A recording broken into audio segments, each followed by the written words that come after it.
A picture of four women dressed in 1920s fashion appears. Underneath their picture is the title Murder on Fifth Avenue, a CSDB production.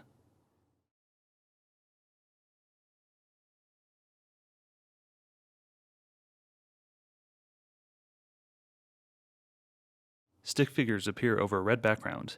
The male stick figure is struck with the wrench by a female stick figure. She drops the wrench. Three other female stick figures appear with the title Murder on Fifth Avenue.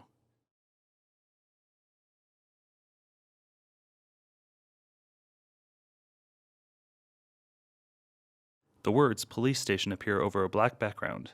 Anna, a woman with red curly hair, appears in front of a brick wall with a black table in front of her. The scene moves quickly between different women sitting alone at the table. I still can't believe it happened. Doris, a woman with blonde hair and a red dress, appears. My God. I need to contact my parents. How long is the questioning? Victoria, a woman in a black and gold dress, appears.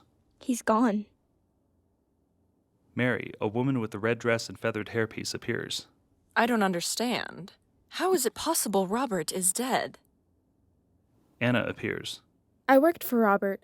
I was his driver and his assistant. Doris appears. Robert was my brother. Mary. I was in love with him. Victoria. He was my husband. Anna. Around 6 p.m., he asked for the keys to his car. He wanted to leave the party early. I could understand why. That was the last time I saw him. After I gave him the keys, I remember he had forgotten his jacket, so I went back. That's when I saw him. He was laying on the floor, blood everywhere. I saw my wrench on the ground next to him. I contacted the police right away. It wasn't me. I was his driver for 5 years. Robert was my friend. He trusted me. It was like I was the only one he could trust. Who do I think did it? I think it was his wife, Victoria. I saw them fighting once in a while. There was often a lot of tension between the two of them. I saw her spending a lot of time in the kitchen with our butler. Maybe she wanted out. Maybe their fight was the last straw. Did I have problems with Robert? No, I just asked for a pay raise last week and he said no. I watched him throw away his money and I hardly make anything, but that's life.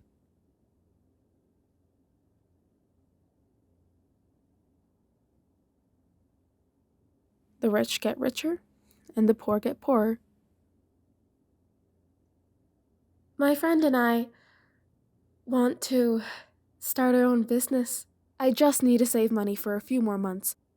Anyway, I would not kill my boss. I'd be broke. It doesn't make sense. I was planning my exit, but I wasn't ready to quit. Not yet.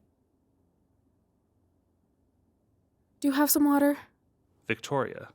Yes, I am his wife, Victoria Hall. I don't know what happened or who killed him. All married couples fight once in a while. I wasn't the only unfaithful one. He had affairs too. Our relationship became strained when my book was a bestseller and his movie was mediocre. He seemed jealous. I had no reason to murder him. I didn't need his money. All I wanted was just to divorce him. Who do I suspect? His sister. She was always in the shadow of Robert's success. She wasn't invited to the party, but she still showed up. It was shocking for me to see her. I don't trust her. Doris appears. Yes, I sat on the train for hours to surprise him. He was surprised to see me. I couldn't wait to tell him all about my parents and my life. Gosh, he looked so different than I had remembered. We hadn't seen each other in years.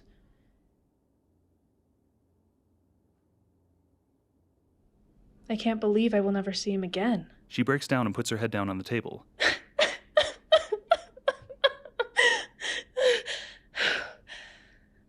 She then takes a deep breath. I'm sorry. She wipes her tears away. What? Who said I was jealous? Okay, yes, my parents did favor him. I was not my parents' real daughter. I was adopted. I was a sick child, which was a burden of my parents. My brother was perfect and always succeeding. When he walked into the room, everybody noticed. I couldn't compete with that. He's above me.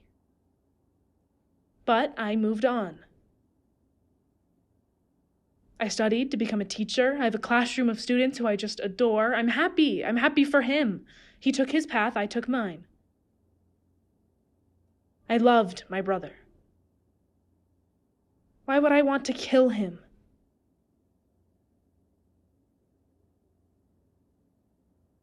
I suspect the murderer to be Mary. She seemed obsessed with my brother. I saw her leave in tears at the end. I would start your investigation there. Mary appears. Why? My poor dear Robert. Who could do such a thing?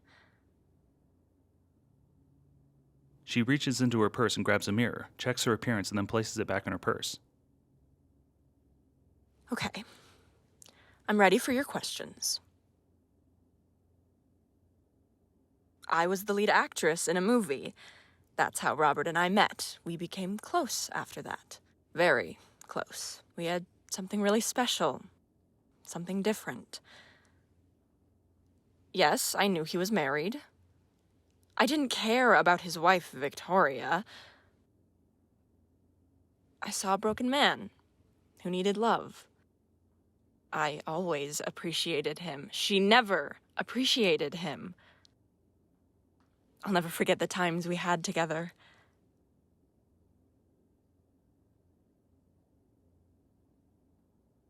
Yes, I left early. I was crying and needed alone time at the hotel. Okay, yes, I left early because Robert had decided to end our relationship. I was stunned. He wanted to try again with Victoria. I don't know why. Why would he pick her over me? I'll never forget. What was he thinking? Are we done? Can I go now? The words 3 hours earlier at the party appear over a black screen. Anna and Robert appear in a drawing room with a fireplace and candles, champagne and purple flowers in the background. Robert is dressed in a tuxedo. Anna is dressed in a black dress with a face mask on. Robert, I have finished clearing the front of the house for all the guests to park their cars. Thank you. Happy birthday. Thank you. I look forward to celebrating it with all of my friends. I'm anxious about it all. I can't explain why. It will be great. It looks like our first guest has arrived. I'll go help her with her bags. Anna bows and exits. Robert reaches into his pocket and pulls out a letter. He glances at it briefly and then places it back in his pocket just as Victoria enters. Happy birthday, love. Thank you. They embrace. I want this year to be better. What do you mean? What are you talking about? You and I, our lives have drifted apart. Robert, it's fine. I'm going to go check on the desserts, okay? Robert grabs her arm as she tries to leave. I know about him. What? I found this letter to our butler. Robert hands Victoria the letters. She opens it and hands it back. I know you are having an affair. Robert, is right now the time to be talking about this? We have guests arriving. You've had many of your own affairs. You barely talk to me. You've been traveling with your book signings. I never see you. And you have never once come with me. You never celebrated the fact that I'm successful too. You and your affairs. The focus has always been on you, hasn't it? I will change. You have to give me another chance. I'm doubtful. Anna enters. Robert, your sister is here. Doris? What? I didn't know she was coming. Anna exits and Doris enters with their suitcase. Hello. I imagine you must be exhausted from the travel. Yes, I'm exhausted. It was quite a long train ride from upstate New York. But I couldn't miss my brother's 30th birthday party, could I? Robert approaches Doris. Doris, you're here. They embrace. I'm not sure where to put this. I haven't made plans on where to stay. Of course, you're staying with us. Right, Victoria? Sure. How long were you planning on staying? Oh, until my brother and I get sick of each other. Anna, please help with her bags. I need to get our room ready. I didn't know we were going to have a guest. Anna takes Doris's suitcase and then leaves. Please, make yourself comfortable at home. I will do just that. Doris pours herself a glass of champagne. Doris leaves the room. Mary makes an entrance with her gold purse. Look who joined the party now. Victoria rolls her eyes. Mary, welcome. Hello. I'm so excited to be here. What a beautiful house. Mary extends her hand to Robert for a kiss. He shakes her hand. She pushes him out of the way. Hello, I'm Mary. I know who you are. I'm such a fan of your writing. I brought a book for you to sign. Mary retrieves the book and pen from her purse. Victoria signs swiftly and hands it back to her. Mary looks at the signature. Okay, interesting. They awkwardly glance at each other. Come gather. Anna enters with champagne glasses. Doris enters behind her with a glass in hand. Each person takes a glass. Thank you. Thank you. Anna exits the room. Victoria hands her glass to Mary. A toast for you, my husband, Robert. This year, I hope you get exactly what you deserve. Victoria takes her glass and leaves angrily. Robert exits. Well, that was awkward. I know. Doris and Mary place their glasses on the fireplace. I'm Mary. Robert's a good friend. I'm Doris, Robert's sister. I didn't know he had a sister. He never mentioned you. I'm not surprised. Robert enters. Doris, I'd love to catch up. I'll meet you in the library. Doris leaves. Mary, can we have a private chat? Of course, my dear. Scene changes to another side of the room. Mary and Robert on a sofa. Mary pats him on the back and he scoots away from her. Mary, I should have messaged you before you came. About what? I've missed you so much. When I think back on our times in Paris, I can't stop smiling and remembering all the beautiful times we had together. Remember this? Mary shows him her necklace. Yes, those were beautiful memories. But to be honest, I'm just trying to work things out with Victoria. I'm sorry. But you and I, what we have together, does that mean nothing to you? I'm sorry. Do you remember Paris? Do you remember all the things you told me and gave to me? Again, this necklace. Robert stands. I can't anymore. Stay with me, please.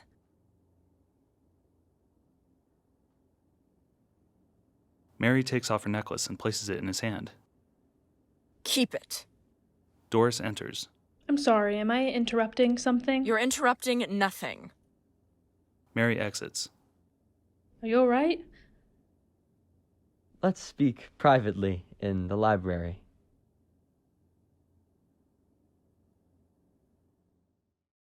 The word library appears over a black background. Robert and Doris appear in the library with white walls and a white fireplace with a large mirror above it. What was that about? Oh, just me making a mess of everything. You, a mess? Look at this house, it's beautiful. Look at your wife, she's perfect. Look at your riches. Yes, I am very fortunate. Our parents have always loved you the most. They always thought you were perfect, too. Do you realize how hard it was to be your sister? Stop, you're imagining things. They loved you. No, they never cared about me. They only cared about you. I was always the outcast, the one who never quite fit in. I wish you could see it from my position so you would stop being so dismissive. On my birthday, all you do is complain about me? Sorry. Let's stop talking about it. Come, they'll be serving cake soon. Wait! Robert exits. I can't have sugar, remember? Do you remember anything about me? Do you remember that you had a sister? Doris puts her arms around herself as if she is cold.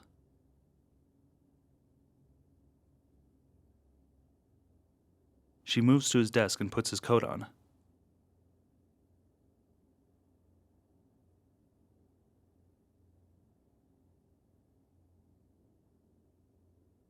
She finds a letter on the desk.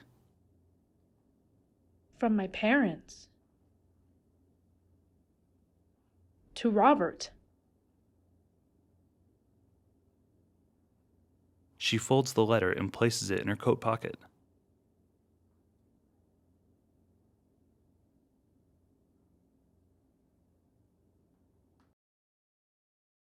The word garage appears over a black background. Anna and Robert meet outside in front of an old barn-like structure. Anna, I need the car. Where are you going? Here's your jacket. She tries to hand him his coat. I'm not going anywhere. I just need to go for a drive. My life is a movie. So much drama. I need a break from it all. Where are the keys? She reaches into her pocket and hands him his keys. Here are the keys. Thank you. The car should have plenty of gas. Anna, please give this letter to Victoria. He hands her a letter. I will give it to Victoria. Robert exits. I'm sick of it. Always at his beck and call. She looks down at his coat. Oh, his jacket. She enters the barn and pushes the slide door open. She sees Robert's body on the ground. She holds her head in shock. She sees a wrench next to Robert's body. The scene fades with her frozen silhouette. The words police station appear over a black background. Anna appears in the police station with the bag on the table in front of her. The letter stated that he would go to the newspapers and tell them she was having an affair if she didn't take him back. I never gave it to Victoria. It doesn't matter now. When I found him, he had this necklace. She holds an evidence bag with the necklace inside. Victoria appears. Doris wasn't welcome to the party.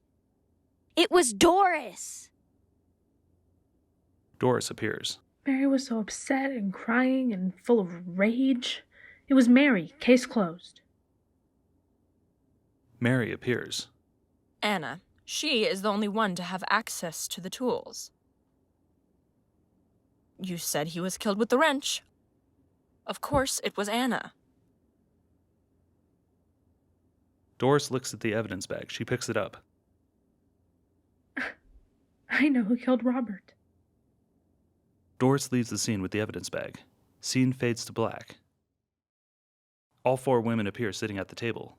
I know who killed Robert. Doris stands. It was you. Me? The exact necklace found on his body was the necklace you had at the party. Doris holds up the evidence bag and points to it. Mary stands. Give it to me now. No, it's not yours anymore. It belongs to the police. Calm down. Mary pushes Victoria out of the way. I said no. Mary slaps Doris. Doris and Mary pull each other's hair. Mary's feather headpiece falls down. Anna breaks up the fight. Mary leaves the scene. Doris is out of breath and weak. Anna, I can't catch my breath. Please grab my medicine from my coat pocket. Anna leaves to retrieve the jacket. She returns and places the jacket on the table. She finds the letter inside the jacket. Anna, that letter is private to Robert. The letter is not a letter. It's a will. Victoria and Mary enter. This says your parents are going to leave everything to Robert? There's nothing for you. Victoria points to the note. Robert's bloodstains are on the letter. You killed your own brother for what? Money? My parents always gave everything to Robert. They always gave it to him. I recall that I confronted him about it. He shrugged it off like he always does. Looking back, he always seemed to not care. It always It always made me feel so awful. So, what did I do? I picked up the wrench and then he fell. Then I dropped it and ran.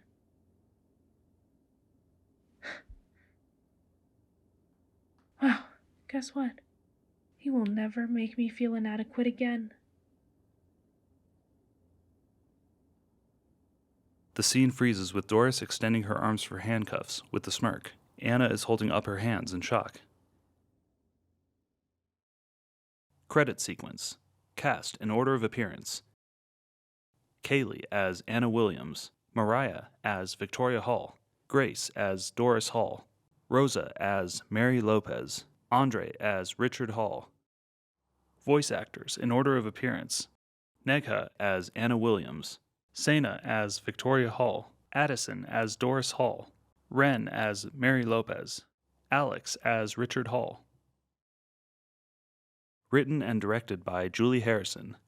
ASL consultant Sabra Taylor. Film crew Sean Levier, Jamie Hastings, Ian Brander. Editing and graphics Ian Brander. CSTB Productions 2022.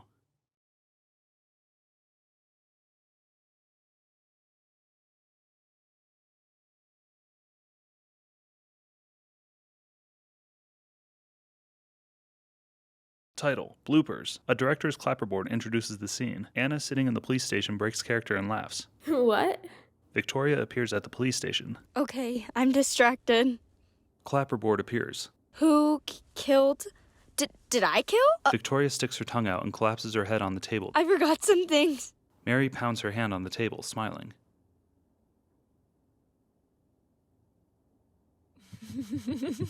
No! Enough with you. Clapperboard appears. Mary smiles. Why? It's hard, I keep looking at you. Clapperboard appears. Oh my. Clapperboard appears. We searched. Nope.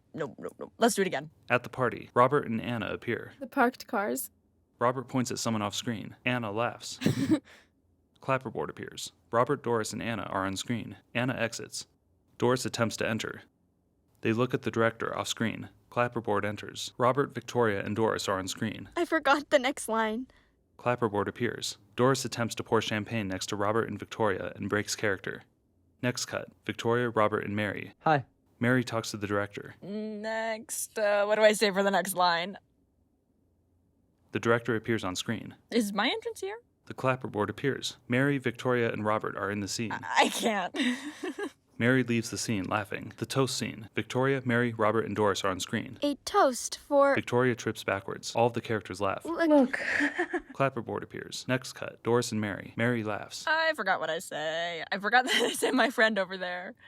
Clapperboard appears. Doris and Mary place their glasses on the fireplace. Hi, I'm Mary. What? Mary laughs and leaves the scene. Next cut. Doris, Mary, and Robert. The two of us, will meet you in the library. Again. All characters laugh. Doris and Robert are in the library. Wait. Doris twirls and twists arms upward while laughing. Ugh. Again. Anna is outside in front of the barn with the video team member. She starts to laugh. It's complex. Robert and Anna appear in front of the garage. Driving around. My life. Robert breaks character. My life. Let's do it again. Anna starts to laugh. Clapperboard appears. Anna is at the police station. She smiles and rubs her head. I need to remember the line. I need to say next. Doris appears. It's her. She stops and looks at the director. I can't. Let's do it again. You signed. I was looking at you. Next cut. Mary's in the police station. It was her. Mary slaps the table and laughs. It was her. Okay. Again. Clapperboard appears. Mary, Victoria, Doris, and Anna are together in the police station. Is it hard to see her? I can't stand it. Mary laughs. Clapperboard appears. It was you. How do I know? Okay, again. Doris breaks character and sits down. Clapperboard appears. Mary slaps Doris. Doris pulls Mary's hair. Anna breaks them apart. Doris ends up falling onto the ground, laughing.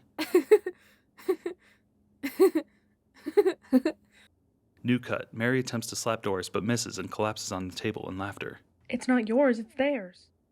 What? New cut. Mary, Victoria, Anna, and Doris are in the scene. When I arrived, I remember I did. Doris breaks character. Mary and Victoria start to laugh. Do you have a comment? I'm distracted. Remember you say you pick up the wrench and you drop it? Directors enter scene.